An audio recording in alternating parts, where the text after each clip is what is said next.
কি কয় যে আমাদেরকে বাদ দিয়ে কেউ কিছু করতে পারবে না। আমি বলি আমরা ইসলাম হুকুমত কায়েম করব, ওদেরকে আমাদের গোলাম বানিয়ে রাখবো।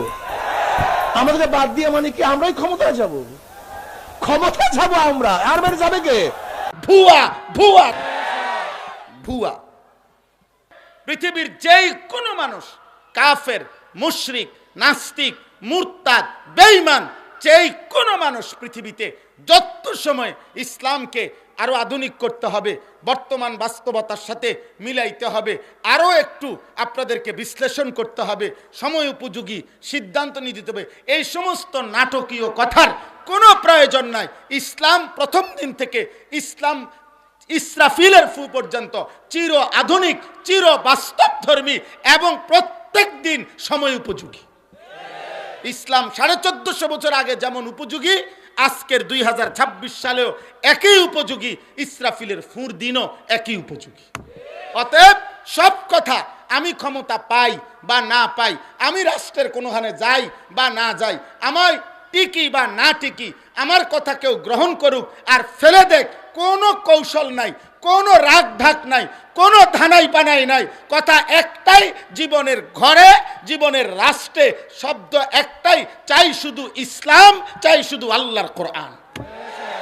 অতএব এখানে গুড়া নিগারানির কিছু নেই। না না না, নয়শয় কোনো কথা নাই, কোনো কথা নাই। আপনি না পারলে না, ফায়সালা তো আল্লাহর হাতে, কিন্তু মূল বক্তব্য যে কথা একটাই, আল্লাহর কোরআন যা বলছে তাই স্পষ্ট, তাই স্পষ্ট। আল্লাহ তাআলা ইসলাম পূর্ণাঙ্গ করে দিয়েছেন কিনা বলেন? অতএব ইসলামের মধ্যে খ্রিস্টানদের, ইসলামের মধ্যে হিন্দুদের, বৌদ্ধদের, নাস্তিকদের, মুরতাদদের, জন্তু জানোয়ারের, একটা পাখির, একটা পশুর, একটা গাছের পাতার নিরাপত্তা এবং তাদের বেঁচে থাকার স্বাধীনতা, তাদের ব্যাপারে পর্যাপ্ত পরিমাণ শরীয়তের বিধিবিধান ইনসাফপূর্ণ, ভারসাম্যপূর্ণ কোরআন এবং সুন্নাহর মধ্যে আছে কিনা বলেন? বলেন না, আছে কিনা বলেন? অতএব অতএব ওরা বুঝবে না। আপাতত কোন রকমের রাগ ঢাক করার কোনো যৌক্তিকতা, কোনো সুযোগ নাই। বেঈমানকে ইসলাম ছাড় দিয়া, কোরআন ছাড় দিয়া, এটাকে পাশ কাটাইয়া ওদেরকে আমরা যত সন্তুষ্টই করতে চাই, পৃথিবীর তাবৎ বেঈমান কোনোদিনও সন্তুষ্ট হবে না। প্রত্যেকবার এই সুযোগ পাইলে আমাদেরকে ছোবল দিবে। অতএব আমাদের সকাল দুপুর, আমাদের ঘর সংসার, আমাদের রাষ্ট্র রাজনীতি সব কিছুতে ইসলামই আমাদের পুঁজি, আল্লাহ আমাদের পুঁজি, রাসূলুল্লাহ সাল্লাল্লাহু আলাইহি ওয়াসাল্লামের সুন্নাতই আমাদের জিন্দেগি। আল্লাহ আমাদেরকে কবুল করেন, আল্লাহ আমাদেরকে কবুল করেন। আমি ভাই ব্যক্তিগতভাবে রাজনীতির মানুষ না, আমার কোনো মার্কা নাই, কোনো মার্কার পক্ষে আমি প্রচারণাও করি না, আমি এটি বুঝি না। বাকি আমি এতটুকু বুঝি, আমি এখানে থাকি আর রাষ্ট্রের উচ্চ জায়গায় থাকি, যেই থাকুক শব্দ আমার মুসলিম একটাই, আমার পরিচয় আমি ইসলাম। রাদিতু বিল্লাহি রাব্বা ওয়া বিল ইসলামি দীনা ওয়া বি মুহাম্মাদিন সাল্লাল্লাহু আলাইহি ওয়াসাল্লাম নবিয়্যান ওয়া রাসূলা। আমি আল্লাহকে রব মেনে খুশি, ইসলামকে ধর্ম পেয়ে খুশি, মুহাম্মদ সাল্লাল্লাহু আলাইহি সাল্লামকে রাসূল পেয়ে খুশি। এর ব্যতিক্রম আর কোনো কিছু আমাকে দরকার নেই, দরকার নেই। তো এই জন্য কোরআনুল কারীমের তাফসীরের ক্ষেত্রেও এটা লক্ষণীয় যে কোনোভাবে কোরআন সুন্নাহর পূর্বসূরি মনীষীদের ধারাবাহিক বর্ণনার ব্যতিক্রম, নতুন মত পথ, নতুন কথা পেশ করা, এর দ্বারা যত সুন্দর চাকচিক্যই মনে হয়, কিন্তু সেটা উম্মতের জন্য ক্ষতিকরই হবে, পরিত্যক্তই হবে। এবার আসেন এই আয়াতটুকুর কি বক্তব্য। একটা ছোট্ট বক্তব্য, একটা মূল কথা।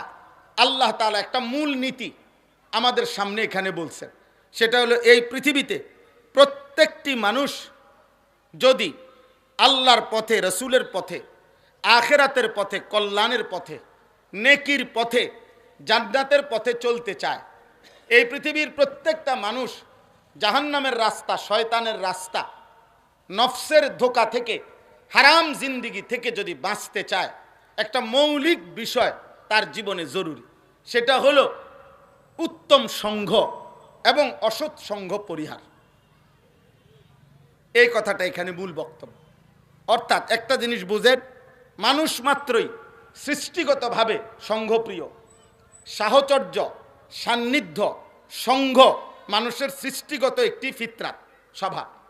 মানুষ একা থাকতে পছন্দ করে না, ভাল লাগে না। কথা বুঝছে? কেন? এটা আল্লাহ তাআলা সৃষ্টিগতভাবে তার মধ্যে এই মানসিকতাটা দিয়েছেন। ওয়া খালাকনাকুম আজওয়াজা, আমি সৃষ্টি করেছি তোমাদেরকে জোড়ায় জোড়া। সুবহানাল্লাযী খালাকাল আজওয়াজা কুল্লাহা, আল্লাহ বলেন পবিত্রতা বর্ণনা করছি ওই আল্লাহর যিনি সব কিছু সৃষ্টি করেছেন। কিভাবে? জোড়ায় জোড়া, জোড়ায় জোড়া। অমিন কুল্লি শাইইন খালাকনা যাওজাইনি লাআল্লাকুম তাযাক্কারুন, আল্লাহ বলে সব জিনিস শাই, একেবারে প্রত্যেকটি জিনিস আমি আল্লাহ সৃষ্টি করেছি জোড়ায় জোড়া। তাফসীরের মধ্যে আছে আল্লাহর এই সৃষ্টির সব কিছুরই জোড়া আছে, যদিও সবগুলোর জোড়া আমরা জানি না। আমরা মানুষ হিসাবে বুঝি আরি এটা পুরুষ, এটা নারী, এটা গরু, এটা গাভী, এরকম যেটি যেটি আমরা বুঝি। হ্যাঁ, শুধু এটাই না, বরং এই আসমানের জোড়া আছে, এই জমিনের জোড়া আছে, সূর্যের জোড়া আছে, চন্দ্রের জোড়া আছে। কিন্তু সেটা কি, যেটা আমরা এখনো জানি না, সেটা আল্লাহ তাআলাই জানেন। কিন্তু আল্লাহ যেহেতু বলছেন এটাই সত্য। আলাম তারা আন্নাল্লাহা ইউসাব্বিহু মান ফিস সামাওয়াতি ওয়াল আরদ, আল্লাহ নিজে বলছেন যে মান ফিস সামাওয়াতি ওয়াল আরদ, আসমান ও জমিনে যা আছে আমি আল্লাহর তাসবিহ পড়ে। কার তাসবিহ পড়ে? আল্লাহর তাসবিহ পড়ে। তাহলে মানুষ মাত্রই সৃষ্টিগতভাবে সংঘপ্রিয়, সাহচর্য চায়, সান্নিধ্য চায়। এই ক্ষেত্রে ইসলামের একটা মূল নীতি আল্লাহ তাআলা কোরআনুল কারীমের মধ্যে আমাদের প্রিয় নবী সাল্লাল্লাহু আলাইহি সাল্লামকে মূল নীতি বলে দিয়েছেন। ওয়াসবির নাফসাকা মা আল্লাযীনা ইয়াদউনা রাব্বাহুম বিল গাদাতি ওয়াল আশিয়্যি ইউরিদুনা ওয়াজহাহু ওয়ালা তা'দু আইনাকা আনহুম তুরিদু যিনাতাল হায়াতিদ দুনিয়া ওয়ালা তুতি' মান আগফালনা কলবাহু আন যিকরিনা ওয়াত্তাবা'a হাওয়াহু ওয়া কানা আমরুহু ফুরুতা। আমাদের নবী সাল্লাল্লাহু আলাইহি সাল্লাম একদিন কয়েকজন সাহাবীর সাথে বসেছিলেন। তো এই সাহাবীরা যে কয়েকজন তখন উপস্থিত ছিল ঘটনাচক্রে, প্রত্যেকেই ছিল কৃতদাস, আগে গোলাম, দুর্বল সাহাবী। তো ওনাদেরকে নিয়ে নবীজি কথা বলতেছেন। এই সময় মক্কার কুরাইশ সর্দার আস ইবনে ওয়াইল ওই আরো কয়েকজন কুরাইশ নেতৃবৃন্দ নিয়ে আসছিল নবীজির সাথে কথা বলতে। তো আয়েশা যখন আগে তাকাইছে, সাইডের লোকটি নবীজির সাথে দেখছে যে এগুলা সব দুর্বল কৃতদাস ছিল, বেলাল, খাব্বাব, খুবাইব, এরকম। তো সে আয়েশা বলছে, মুহাম্মদ তুমি যে প্রায় বলো তোমার কথাটা আমরা শুনতাম, আজকে তো একটা ইচ্ছা ছিল তোমারটাও শুনবো, আমরাও কিছু বলবো, কিন্তু এখন বমু কার লগে? এইগুলার লগে, এই আঙ্গাল কাঙ্গালের লগে, বুঝেন না? মানে এগো লগে বমু, এটা বুঝি কথা?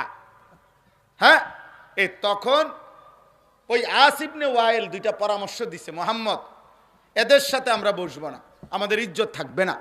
অতএব তুমি এক কাজ করো, হয় এদেরকে এখান থেকে সরায় দাও, আমরা বসবো, আর নাই তো এগরে এখানে রাইখা তুমি উঠা আসো আলগা, আমরা আলাদা বসবো। বুঝেন নাই কথা?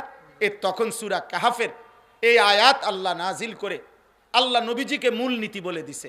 এরপরে আল্লাহ বলছে তিনটি বদ অভ্যাস যার কোনোভাবেই তার সঙ্গ নিবেন না, তার সঙ্গী হবেন না। কারা? মান আগফালনা কলবাহু আন যিকরিনা, যার অন্তর আমি আল্লাহর জিকির থেকে গাফেল। 8 ঘন্টা 5 ঘন্টা যার সাথে চলছেন, একবারও এই জবান দিয়া আল্লাহর নামটাও বলে না। কোথায় আখিরাত, কোথায় কবর? 3টা বাজে অসংখ্য যুবক, আব্বা নওজোয়ান, আমি প্রতিদিন এই কথাটা চিৎকার করি, 3টা বাজে একটা ছেলের সাথে তুমি বাইর হইলা, তোমরা 8 জন বন্ধু, 5 জন বন্ধু, 10 জন বন্ধু একসাথে আড্ডা দিচ্ছ, তোমরাই বললা তোমরা ফ্রেন্ড, তোমরা বন্ধু। তাহলে বন্ধু 3টা বাজে বের হয়ে রাত 11টা বাজে তোমরা ঘরে ফিরলা, যার যার ঘরে, মাঝখানে তাইলে 8 ঘন্টা গেছে।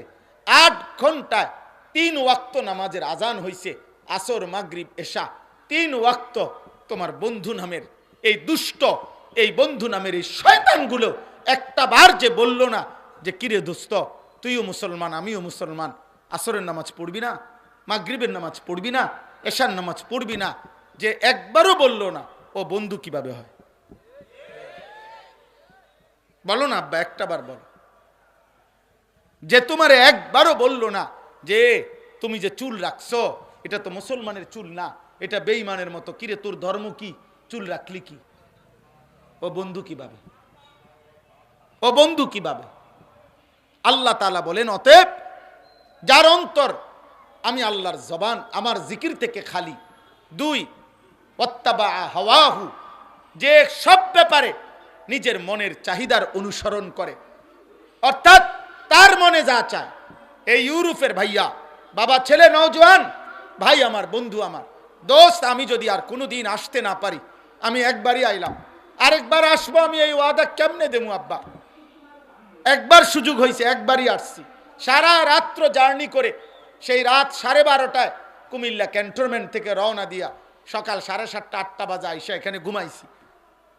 এই মাহফিলগুলাকে কেন্দ্র করে অনেক আবদারের পরে আসছি। আমার অনুরোধ হইল ওয়াত্তাবা হাওয়াহু, আল্লাহ নবীজি সাল্লাল্লাহু আলাইহি সাল্লামকে বলছে, বন্ধু, যে তার মনের চাহিদা মতো চলে তারকে আপনি অনুসরণ করবেন না।